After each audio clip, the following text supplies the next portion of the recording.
Siervos del Espíritu Santo, evangelizando en el poder del Espíritu Santo.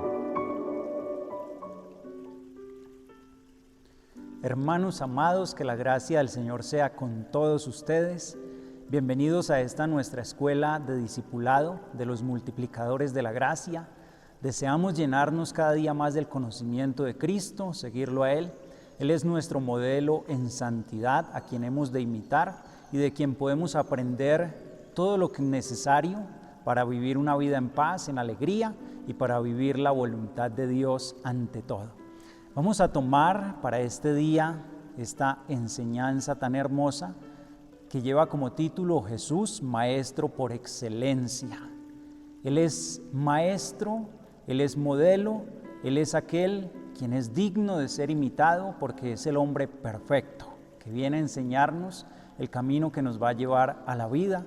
Como discípulos que somos suyos, que queremos crecer, hoy vamos a disponernos con todo nuestro corazón. Que el Espíritu Santo descienda sobre cada uno de ustedes, amados hermanos, la fuerza del amor de Dios en sus corazones, para que esta enseñanza se quede en nuestro corazón y la llevemos a la práctica.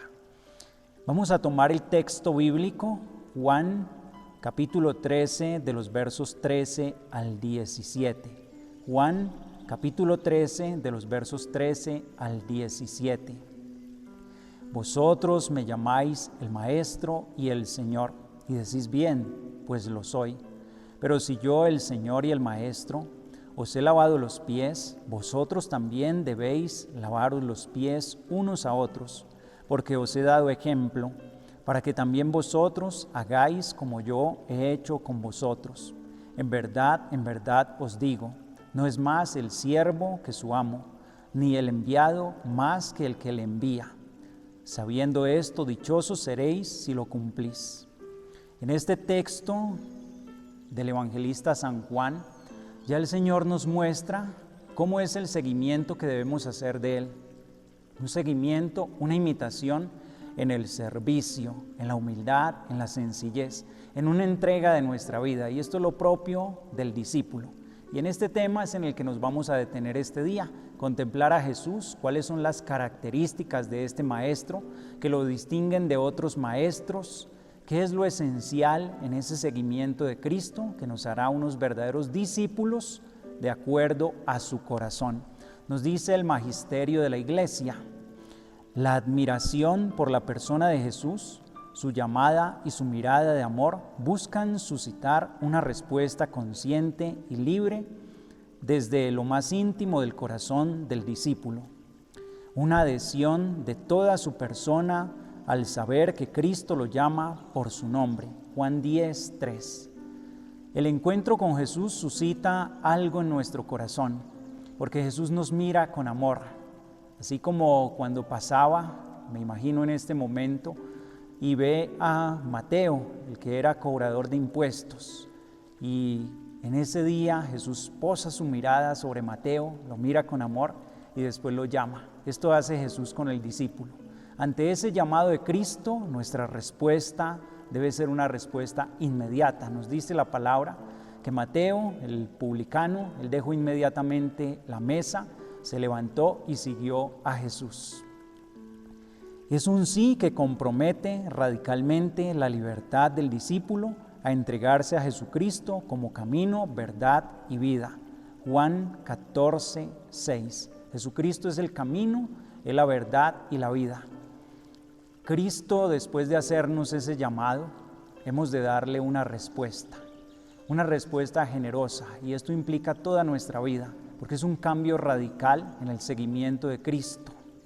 Un cambio que nos llevará a poder tener paz, a tener alegría, porque muchas veces nos encontramos en la vida haciendo muchas cosas, pero cosas que no llenan nuestro corazón.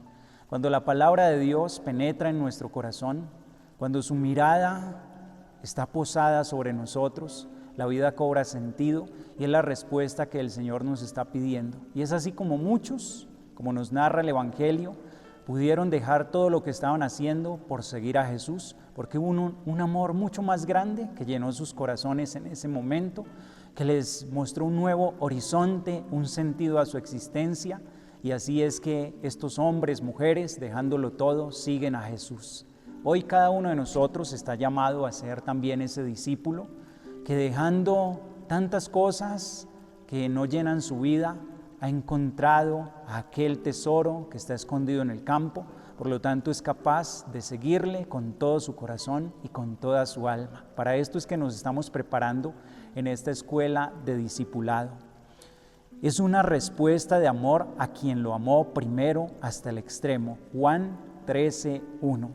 Jesús es quien toma la iniciativa. Dios toma la iniciativa. Como dice el Papa Francisco, es Dios quien nos primerea. Nosotros lo que hacemos es dar una respuesta, y esa respuesta ante ese amor debe ser lo más pronto posible. En este amor de Jesús madura la respuesta del discípulo, para poder decirle: te seguiré a donde quiera que vayas. Lucas 9:57. Hoy, amados hermanos, vamos a detenernos a contemplar entonces a Jesús como el Maestro por excelencia. Y vamos a ver ese Maestro, qué características tiene y cómo nosotros también como discípulos hoy debemos acercarnos a Él para imitarle. Jesús es llamado con mucha frecuencia Maestro. Esta palabra viene del hebreo rabí, quiere decir maestro. Es otra forma también, la palabra de Dios, encontramos también el término rabouní para referirse a un maestro. Jesús aparece en el escenario religioso de su tiempo como el maestro por excelencia. Es el maestro por excelencia en su tiempo, por su doctrina, su palabra, la autoridad con la cual enseña, distinta a los demás maestros conocidos hasta el momento. Por lo tanto, Jesucristo viene a enseñar a vivir, porque esto es lo propio de un rabino o de un maestro, enseñar a vivir. Por eso acepta ser llamado rabí, maestro, porque Él viene a enseñarnos una forma de vida, pero que es distinta a la que han enseñado otros maestros. Por esto también Jesucristo elige a unos discípulos, permite que lo sigan muchas personas para que puedan aprender esa forma de vida que Él viene a comunicarnos, porque es vida en abundancia, es vida eterna. El Evangelio, este es un dato para que lo tengamos en cuenta. En los Evangelios aparece 48 veces el término maestro, didáscalos. Aparte de las 15 veces rabí y las 2 ocasiones en que se presenta rabuní. En todas estas ocasiones se nos ofrecen distintos valores para delinear el perfil de Jesús como maestro. Cada vez que Él es llamado maestro, como lo vemos en el Evangelio, los mismos discípulos lo llaman maestro, pero también aquellos que están a su alrededor, aún para ponerle a prueba, muchas veces los mismos fariseos, los mismos publicanos, ellos le van a llamar maestro, y en cada uno de estos lugares aparece pues en una faceta distinta como Él está enseñando. Maestro, entonces, es uno de los pocos títulos que Jesús se atribuye a sí mismo, como lo acabamos de escuchar, Juan 13:13. Vosotros me llamáis el Maestro y el Señor, y decís bien, porque lo soy. Pocos de los títulos que Él mismo se está atribuyendo. Acepta que Él es Maestro. Sin embargo, Jesús se distingue de todos los otros maestros de su tiempo por algunas características que lo hacen único. En estas características nos vamos a detener en este momento. Las pueden ir enumerando. Características que distinguen a Jesús como maestro de los maestros de su tiempo, de otros maestros. Características que lo hacen totalmente único y original. Primera característica.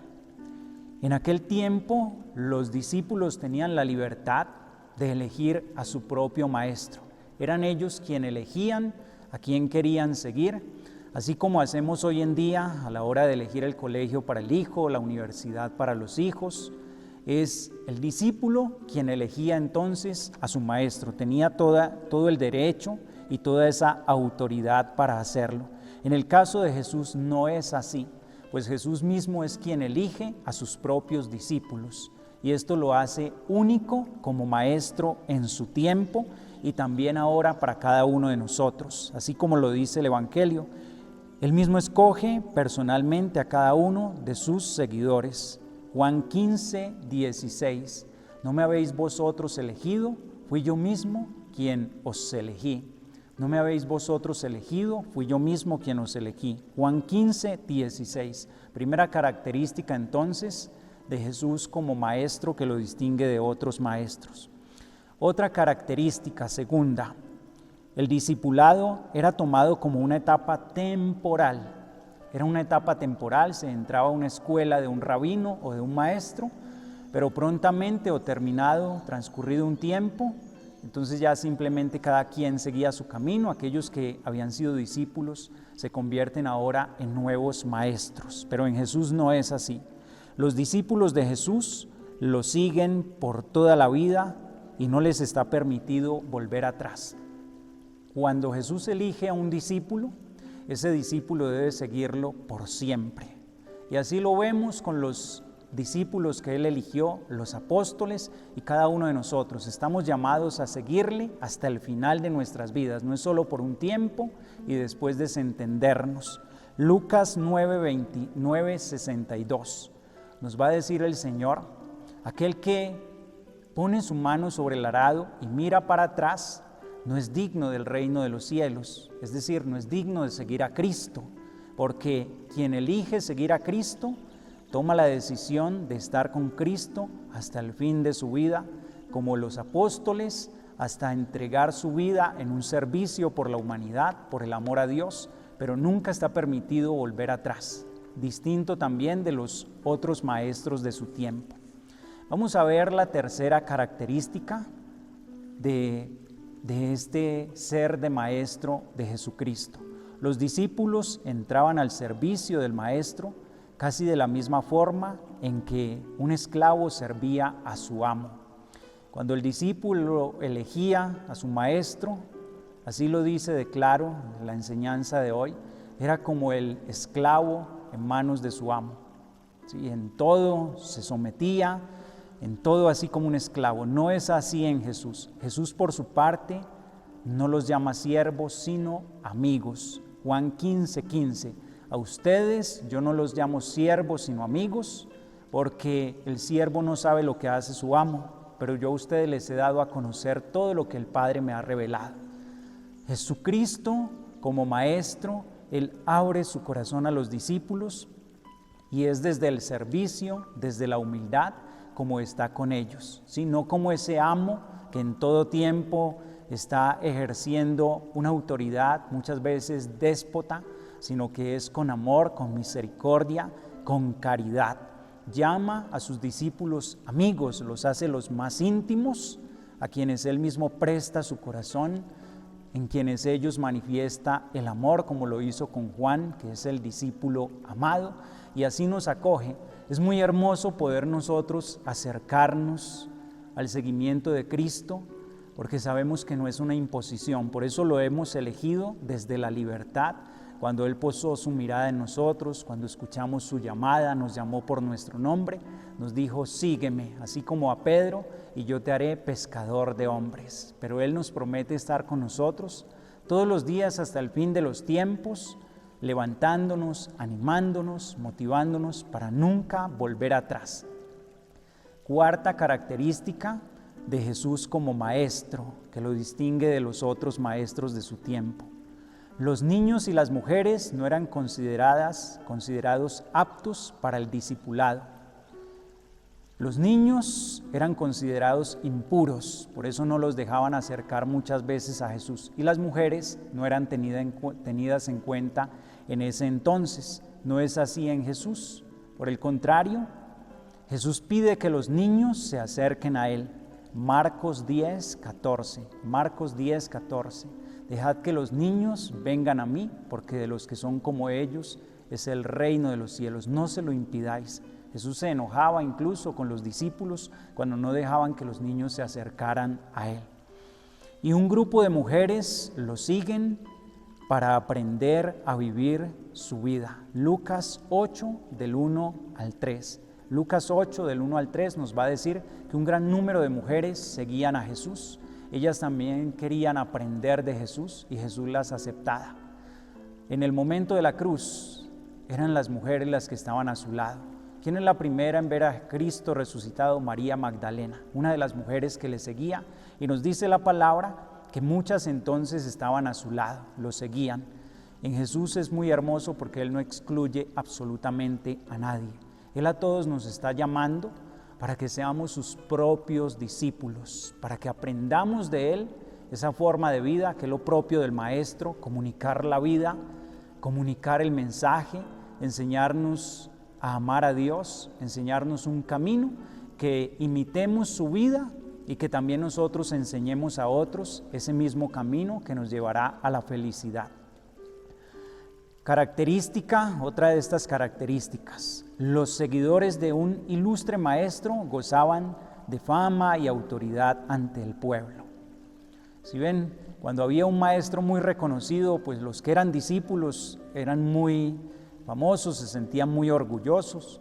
Y hay un ejemplo, Hechos 22:3.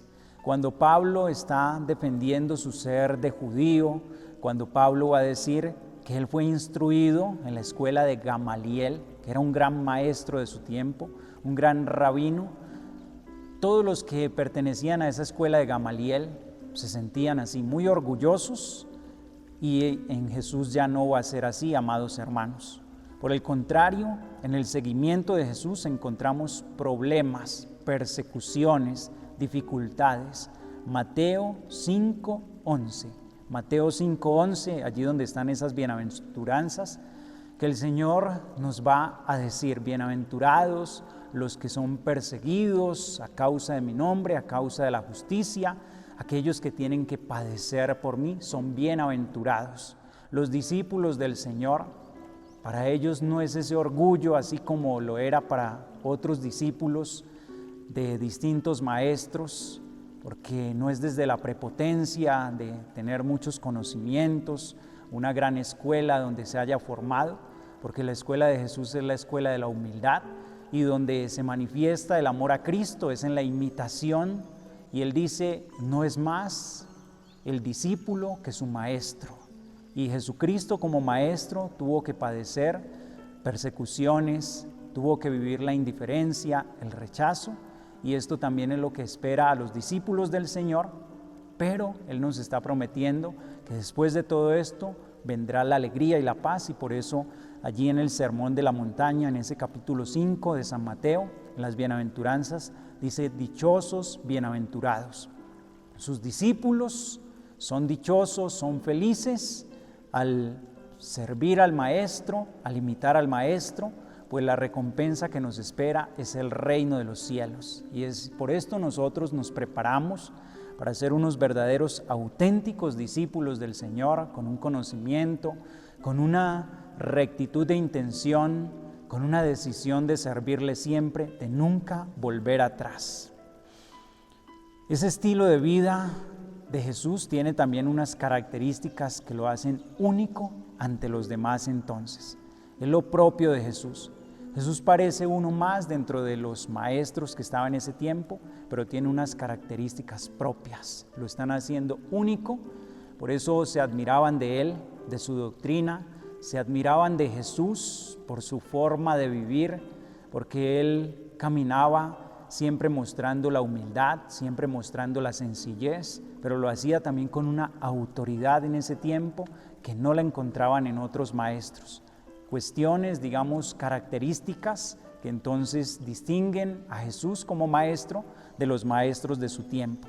Y vamos en este segundo momento a detenernos en algo que es fundamental, y son las características fundamentales de Jesús como maestro. Puedes colocar allí un subtítulo: características fundamentales de Jesús como maestro. Y esa característica fundamental la vamos a ver en una palabra, y es testimonio, porque esto fue lo que marcó la vida de Jesús y lo que debe marcar la vida de todos nosotros como discípulos que nos acercamos a seguir al Señor. Jesús, como maestro de la vida cristiana, dio un auténtico testimonio como Hijo de Dios. Hizo y dijo. Y vamos a tomar en este momento Hechos de los Apóstoles, capítulo 1, verso 1.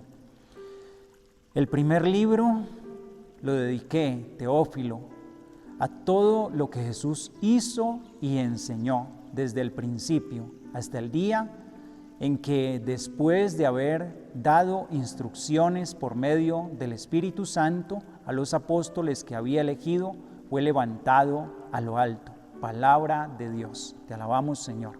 Hechos de los Apóstoles, capítulo 1, allí tomamos desde los versos 1 al verso 2, lo que Él hizo y enseñó, porque es el testimonio de Jesús en realidad lo que va primero. Antes de las palabras, antes de la doctrina, está lo que Él vivió, lo que Él enseñó. Él antes lo vivió, lo encarnó en su propia vida. Antepone lo que Él hizo a lo que enseñó. Es lo primero. La vida de Jesús siempre va a ser un testimonio. La vida de Jesús va a ser una enseñanza. ¿Por qué dice hacer antes de enseñar? Porque Jesús practicó lo que enseñó. Todo lo que Jesús decía, Él mismo lo estaba viviendo. Cuando vemos nosotros las bienaventuranzas, capítulo 5 de San Mateo, cada una de esas bienaventuranzas perfectamente se puede aplicar a Jesús. Bienaventurados los pobres en el espíritu, porque de ellos es el reino de los cielos. Jesucristo es pobre de espíritu, depende de Dios Padre. Bienaventurados los que trabajan por la paz. Jesucristo luchó por la paz. Bienaventurados los mansos. Jesucristo fue manso, humilde de corazón. Bienaventurados los limpios de corazón, porque verán a Dios. La pureza del corazón de Cristo. Los perseguidos. Todas las bienaventuranzas son la radiografía de la vida de Cristo. Cuando Él enseña es porque Él ha vivido antes. Y como discípulos, también de allí nos viene la autoridad. La verdadera autoridad del discípulo le viene del testimonio. Nuestro testimonio es el que nos da autoridad, no tanto las palabras, por muy elocuentes que sean, y esto mismo nos lo ha enseñado Jesucristo nuestro Señor. Lo que enseñó es lo que practicó. Jesús predicó su propia vida. La vida de Jesús, por eso, es el mismo evangelio. Hay un santo que decía: predica, y si es necesario, utiliza las palabras, si es necesario, habla, para darnos a entender que la predicación auténtica se da con la vida, con el testimonio, como lo ha hecho Jesús nuestro Señor. El acontecimiento del Evangelio se compendia entonces en la frase: lo que Jesús hizo y enseñó. A Jesús debemos contemplarlo cuando vamos al Evangelio, que es el corazón de la palabra de Dios. Nos acercamos al Evangelio, estamos conociendo a Cristo en su radiografía, porque todo el Evangelio es lo que Jesús vivió. Se dice que el Evangelio más antiguo de todos es el Evangelio de San Marcos, es el Evangelio más antiguo. Y si ustedes se dan cuenta, y les invito a que lean este Evangelio, que también es muy corto, estos 16 capítulos, lo que va a anunciar este Evangelio es la vida de Jesús. Porque antes, o se tiene también esa visión, que los Evangelios es una narración de la pasión de Cristo, con una gran introducción, en unos un poco más larga que en otros, pero que es una narración principalmente de la pasión de Cristo, pasión, muerte y resurrección. Pero el Evangelio de Marcos ya nos va a mostrar en todo que es la obra de Jesús, la misma vida, lo que quiere comunicar. Y nada más, recordemos ahora cuando Juan el Bautista estaba en la cárcel y él envía a unos de sus discípulos a preguntar a Jesús: ¿eres tú el Mesías o aún debemos esperar a otro? Jesús, ¿qué le manda a decir en ese momento a Juan el Bautista? Ve y dile a Juan que los ciegos ven, que los cojos andan, que los leprosos son limpiados, los enfermos reciben la salud, que el reino de los cielos, la buena nueva, es anunciada a los pobres. Con eso Jesús le dio a entender que lo que Él estaba haciendo era hacer llegar el reino de Dios y que todas las profecías se estaban cumpliendo en Él. Y con su propia vida ya estaba evangelizando. Le manda a decir así a Juan el Bautista para que tenga la confianza, siga perseverando porque está en la cárcel sufriendo.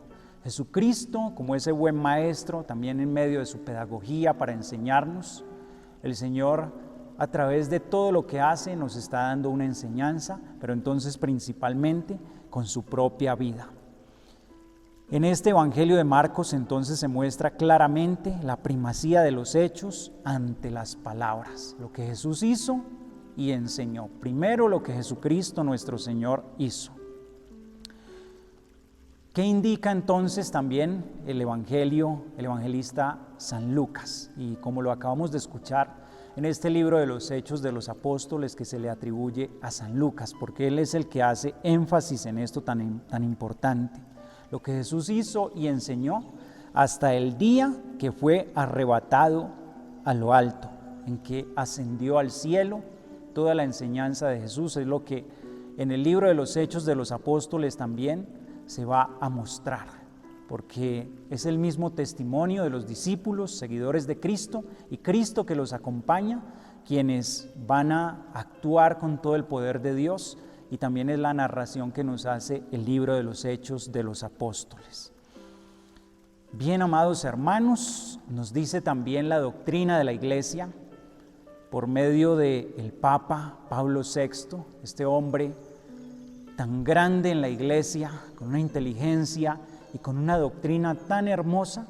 Él escribió ahí uno de los documentos, l'Evangelii Nunciandi, el anuncio del Evangelio hoy, y vamos a tomar unos apartados para poder profundizar un poco más esto que estamos viendo acerca de esa característica fundamental de Cristo como Maestro, que es su testimonio, el testimonio de su vida. Entonces el Papa Pablo VI, él en reunión con los obispos en el sínodo de 1974, hablaron del testimonio de vida como primera característica del discípulo misionero. Miren en qué lugar se coloca el testimonio de vida para el discípulo, en el primer lugar. El primer lugar del discípulo como respuesta a Dios de ser fiel es su testimonio de vida, coherencia en todo lo que hace. Nos va a decir, ante todo y sin necesidad de repetir lo que ya hemos recordado antes, hay que subrayar esto. Para la Iglesia, el primer medio de evangelización consiste en un testimonio de vida auténticamente cristiana. El primer medio de evangelización y el más eficaz para la Iglesia es el testimonio de una vida auténticamente cristiana. Por eso la coherencia que debe haber entre lo que yo creo y lo que yo vivo. No se puede desligar la vida, los actos, los hechos de lo que yo profeso con mis labios, de lo que hay en mi corazón. Y es el testimonio. El testimonio es el que verdaderamente convence. Hay un dicho popular: los consejos guían, pero los ejemplos arrastran. Esto sucede en los hogares. A veces los mismos muchachos, los jóvenes dicen, es que yo no entiendo porque mi madre va mucho a la iglesia, o mi abuela, mi tía, mi padre van mucho a la iglesia, pero en la casa realmente el mal genio, siempre se están quejando de todo, no están dando testimonio, por lo tanto no hay una evangelización auténtica, porque hace falta que aquello que se cree se lleve a la práctica, y esto es lo más difícil. En realidad es lo más difícil, y también ustedes lo saben, evangelizar en nuestras casas es lo más difícil que hay, porque es allí donde nos conocen. Lo mismo que decía Jesús, es que un profeta no es bien recibido en su propia tierra, ¿sí? En su propia tierra donde lo conocen, el profeta no es escuchado, así como con toda la credibilidad. Y muchas veces, ¿por qué? Porque falta el testimonio o porque simplemente En realidad es muy difícil porque es un terreno muy exigente, nuestro propio hogar, para poder realizar una evangelización plena. Y es en medio de la paciencia como podemos llegar a dar ese testimonio de una vida auténticamente cristiana. Escuchen esta máxima porque es muy hermosa del Papa Pablo VI en la Evangelii Nunciandi, en el numeral 67. El hombre contemporáneo escucha más a gusto a los que dan testimonio que a los que enseñan. O si escuchan a los que enseñan es porque dan testimonio. No es tanto hablar, sino dar testimonio. Quiero repetirles nuevamente esta máxima. El hombre contemporáneo escucha más a gusto a los que dan testimonio que a los que enseñan. O si escuchan a los que enseñan es porque dan testimonio. Esto para los dirigentes de grupos, comunidades dentro de la iglesia que tienen una autoridad. La autoridad la da el testimonio. Te van a escuchar con gusto cuando tu vida sea transparente, cuando tus actos manifiesten lo que crees. Es tan importante el testimonio que, recuérdelo bien, está en el primer lugar a la hora de evangelizar. No son las palabras, en este caso son los hechos los que manifiestan la realidad que hay en el corazón. San Pedro lo expresaba bien cuando exhortaba a una vida pura y respetuosa, para que si alguno se muestra rebelde a la palabra, sea ganado por la conducta.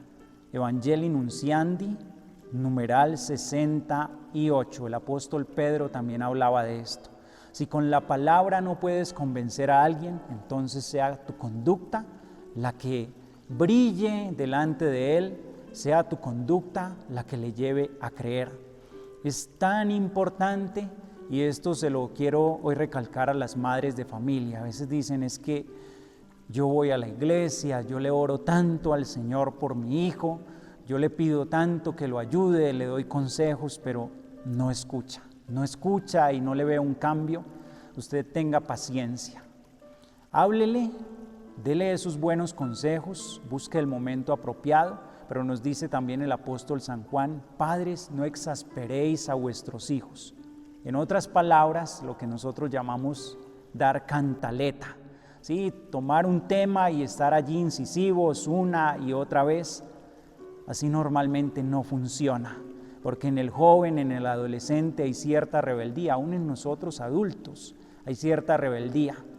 A veces nos están diciendo algo, sabemos que es cierto, pero cuando nos lo están recalcando tanto una y otra vez, antes de llevarnos a aceptarlo, nos llevan a hacernos tal vez rebeldes, y esto le sucede mucho a los padres de familia. En ese caso, el consejo es, ore por ese hijo. San Francisco de Sales decía, mientras se es niño, mientras hay un niño, hay que enseñarle, llevarlo a la iglesia, hablarle mucho de Dios. Y esto se lo decía a una madre que llegó llorando un día donde él, que porque su hijo ya mayorcito no le hacía caso, se había olvidado de Dios, le dice, de niño fue el tiempo para hablarle de Dios, pero ahora es el tiempo para hablarle a Dios de ese hijo. Háblele a Dios de ese hijo a través de la oración y con su testimonio, con su conducta, que su hijo vea ese testimonio y será lo que lo va a llevar a una transformación, o lo mismo su esposo, su esposa, el hermano, el primo, la persona que sea, porque es el testimonio y la conducta la que realmente va a llevar a una transformación, a una conversión. Será sobre todo mediante su conducta, mediante su vida, como la iglesia evangelizará al mundo. Es decir, mediante un testimonio vivido de fidelidad a Jesucristo, de pobreza y desapego de los bienes materiales. Esto aplica absolutamente para todos, porque iglesia es todo bautizado. Pero colocando ejemplos tan concretos, ustedes se dan cuenta que cuando hay un antitestimonio por parte de un sacerdote, muchos entonces van a perder la fe, muchos se van a escandalizar, porque lo que el mundo espera en realidad de la iglesia y de los discípulos del Señor es que seamos fieles, que seamos coherentes, que lo que decimos creer lo vivamos realmente. Gandhi, por ejemplo, este hombre tan grande en la India y en el mundo, él decía: a mí me gusta Cristo, pero no me gustan los cristianos. Le gustaba el Evangelio, es más, él leía el Evangelio, le gustaban muchas cosas de Jesús, pero decía: no me gustan los cristianos. ¿Por qué? Porque no había un testimonio de vida. El testimonio, fidelidad, es como la iglesia podrá evangelizar, hacer creíble el Evangelio en medio de este mundo. Vivir entonces la pobreza, el desapego por los bienes materiales. Jesucristo nació pobre, vivió pobre y murió pobre. La pobreza evangeliza. De libertad frente a los pobres del mundo. En una palabra, de santidad, santidad. Lo que el mundo espera de los que somos cristianos, creyentes, discípulos del Señor, es que vivamos la santidad. Esto es lo que el mundo nos reclama en realidad para creer. Si viviéramos la santidad, entonces el mundo se convertiría, se cuestionaría y seguiría a Cristo con toda certeza. Nos dice también la Evangelii Nunciandi, y este es el numeral 51. La buena nueva debe ser proclamada, en primer lugar, mediante el testimonio. A través de este testimonio, sin palabras, estos cristianos hacen plantearse a quienes contemplan su vida interrogantes irresistibles. Es a través de un silencio, pero un silencio evangelizador. Un silencio que lleva a vivir la fe en el Señor, porque es un silencio que evangeliza, como la Virgen María. Llevó una vida de silencio, pero la vida de María hoy nos sigue hablando a todos nosotros. Y es una mujer muy silenciosa, pero su vida fue un evangelio viviente. Fue un decirle sí al Señor en todo momento, y es lo que el mundo está esperando. ¿Qué preguntas se harían entonces los ateos, los que no creen en Dios, los que se han alejado? ¿Por qué son así? De la primera comunidad cristiana, nos dice el libro de los Hechos de los Apóstoles, que quienes los veían decían: miren cómo se aman. Esto los llevaba ya a cuestionarse. ¿Por qué son así? ¿Por qué viven de esa manera? ¿Por qué viven de esa manera? Esto ya cuestiona. Veamos en el tiempo que estamos viviendo, un tiempo de libertinaje, hedonismo, donde se vive el placer por el placer, el pansexualismo, donde todo es el erotismo también. Y cuando encontramos jóvenes, jovencitas que dicen: yo quiero vivir la castidad, esto cuestiona al mundo. ¿Por qué? ¿Por qué? Y los llaman a veces retrógrados, o parece que no fueran de este mundo, pero esto está siendo un grito, una voz fuerte que está anunciando que hay algo muy grande detrás de eso que se está haciendo. Y esto ya es evangelizar con el silencio, pero con la vida, con un testimonio auténtico. ¿Qué o quién es el que los inspira también? ¿Cuál es la razón de que hagamos esto? Sacrificio, renuncias, nos opongamos a las injusticias, es porque hay algo detrás de todo, y esto es evangelizar. ¿Por qué están con nosotros? ¿Por qué siguen allí aun cuando los acusamos, les hacemos daño? ¿Por qué nos perdonan?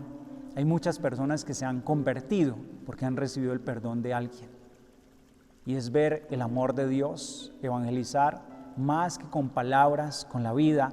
Es lo que hoy nos está recalcando esta enseñanza, porque es la misma vida de Jesús. Este testimonio constituye ya de por sí una proclamación silenciosa, pero también muy clara y eficaz de la buena nueva. Proclamación silenciosa, pero eficaz y muy clara de la buena nueva, el testimonio, primer medio de evangelización y el más eficaz que hay.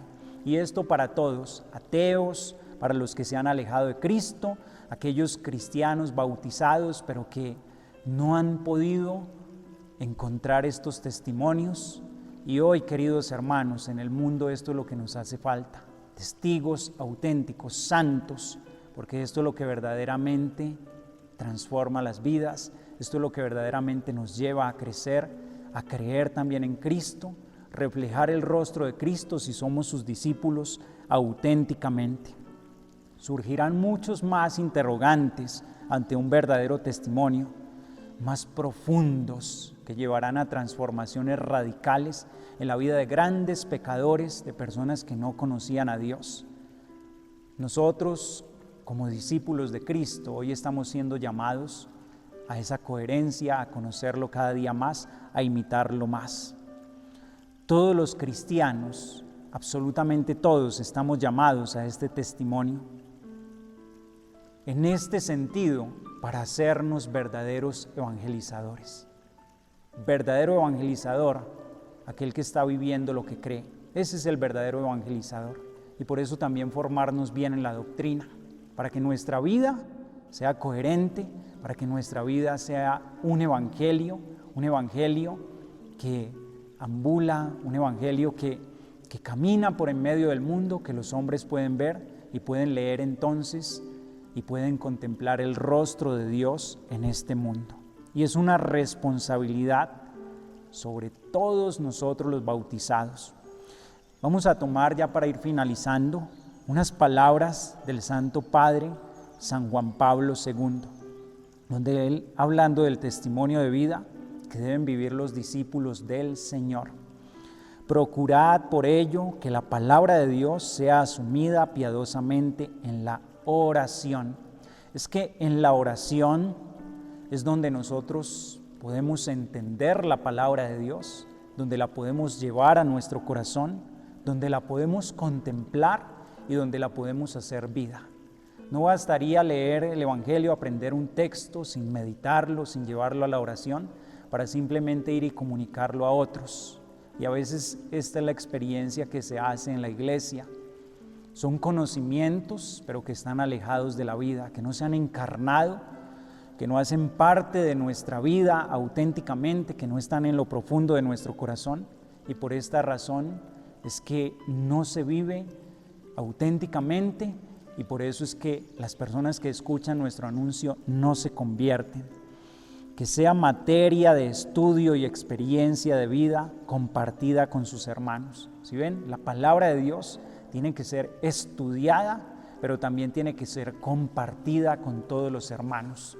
Nos lo ha dicho el Papa San Juan Pablo II. Hablad con valentía, predicad con fe profunda y con tono de esperanza. Escuche esto nuevamente. Hablad con valentía, predicad con fe profunda y con tono de esperanza, como testigos del Señor resucitado, que ha transformado y sigue transformando la creación y la historia. Predicar con valentía, ¿quién lo hace? Un verdadero testigo, porque está consciente, tiene la certeza que lo que está anunciando es verdadero, porque lo ha experimentado, porque lo ha vivido, porque hay una fe profunda en su corazón que lo lleva a anunciar y también hacerlo con esperanza, con fe, con esperanza, con amor, anunciar a Cristo resucitado porque nos hemos encontrado con Él, porque casi podemos decirlo, hemos visto actuando en nuestras vidas, y este es el verdadero discípulo, aquel que se encontró con Jesús, que lo ha contemplado, aquel que puede dar certezas auténticas de que Cristo vive porque lo estamos experimentando, porque nos ha llevado a una transformación de vida y que sigue transformando toda la historia. No os consideréis maestros al margen de Cristo, Mateo 23:8, cuando Jesús dice: y ustedes no se dejen llamar maestro de nadie, porque uno solo es el maestro, el Señor. Ustedes son discípulos y ustedes lo que tienen que hacer es vivir la humildad, la obediencia, seguir a ese único maestro, el único maestro, y por esto el tema de hoy, Jesucristo, el maestro por excelencia. Jesús, maestro por excelencia. Nos está llamando el Señor a que seamos testigos y servidores que creen lo que anuncian, viven lo que creen, según la perentoria consigna del pontifical romano. Esto nos lo enseña la doctrina de la Iglesia. Entonces, ser testigos, servidores que creen lo que anuncian, que viven lo que creen y predican lo que viven. Nuestra vida debe ser un evangelio para todos aquellos que se acerquen para todos aquellos que traten con nosotros. Quiero concluir con un testimonio familiar para mostrarles a ustedes la fuerza que tiene el testimonio, aunque ustedes tienen también muchos más ejemplos que han conocido testimonios. Cuando mi hermana Olga Natalí muere y las personas que se acercaron a nosotros, estábamos en el velorio, en las exequias de ella, y las personas nos veían con tanta tranquilidad, a mi madre, a mi padre. Hasta nos llegaron a decir: ¿por qué ustedes le dieron algo a su mamá? Ustedes hicieron muy mal. Ellos pensaban que le habíamos dado algún medicamento y que ella estaba dopada, que no estaba en sus cabales por algún medicamento que había ingerido en ese momento, Pero entonces la gente no entendía que era Dios, la paz de Dios. En ese entonces nosotros vivimos aferrados al Señor, nos trajo toda la paz al corazón, la tranquilidad. Vivimos ese momento de duelo, pero con una fortaleza, una esperanza, una gracia tan grande que yo hoy les puedo decir que nunca Dios está tan cerca como en los momentos más difíciles de nuestra vida. Nunca podemos experimentar tanto la gracia de Dios como en esos momentos, y fue lo que sucedió en mi familia. Y el testimonio va a lo siguiente. Hay un amigo del pueblo de La Tulia, donde somos nosotros. Meses después, él se acercó y me dice: Andrés, en ese entonces yo ni siquiera era seminarista, me dice: Andrés, yo pude aceptarlo de mi padre y pude afrontarlo y acercarme a Dios desde lo que vi en ustedes como familia. Este hombre tenía a su padre enfermo de cáncer terminal, ya no habían esperanzas, y él, la única pregunta y la inquietud más grande que llevaba era: ¿cómo voy a asumir el momento, el día en que mi padre muera? Porque él dice que su padre era su mejor amigo, que era tan cercano, y que él en ese entonces estaba refugiando en el licor, y él no sabía cómo iba a afrontar ese momento. Pero cuando pudo ver a mi familia, cuando nos vio a nosotros con una serenidad tan grande a la hora de haber perdido a nuestra hermana Olga Natalí, y que fue algo muy trágico porque fue un suicidio, y este hombre dice: desde allí yo me pregunté, ¿y ellos cómo han podido? Se cuestionó, es porque tienen a Dios en su corazón. Empezó a buscar a Dios, y él mismo me daba el testimonio, entre lágrimas decía: yo me acerqué a Dios y le pedí tanto a Dios que me ayudara a afrontar el momento en que mi padre se fuera, y así fue. El Señor derramó su gracia sobre mí y yo pude vivir con fe ese momento, y ahora me siento tranquilo y ahora busco a Dios. Esta es la fuerza que tiene el testimonio, silenciosamente, pero es el primer medio de evangelización en la iglesia y el más eficaz. Amados hermanos, muchas gracias por participar en este momento de formación, en esta experiencia de crecimiento, los multiplicadores de la gracia en esta escuela de discipulado. Que sea el Señor quien les fortalezca y que nos ayude para poder siempre contemplar a Cristo como el Maestro por excelencia, reconocernos sus discípulos, que lo imitamos y que vamos a vivir principalmente anunciándolo a través de un testimonio de vida coherente, real, auténtico, como Jesucristo lo ha hecho con su propia vida. El Señor esté con ustedes. Y la bendición de Dios Todopoderoso, Padre, Hijo y Espíritu Santo, descienda sobre ustedes y les acompañe siempre.